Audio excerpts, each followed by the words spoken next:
skal gøre, om vi bare burde røve en bak eller sådan noget. Kan du godt lige se? Røve en bak. Ja, gutter, det er det, vi gør. Vi røver en bak. Fuck, I er dumme, mand.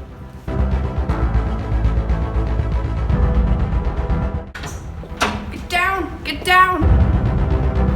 Fuck noget lort.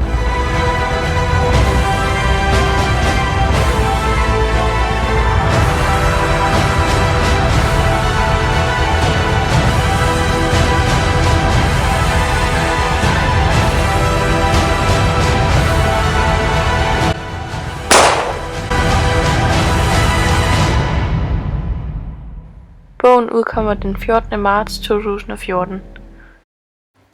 Glenn Ringtved er en dansk forfatter, der har fået succes gennem sine børne- og ungdomsromaner. Han er født den 30. marts 1968. Han er født i Usserød nord for København, men han er opvokset i Hjørring, hvor han også bor nu.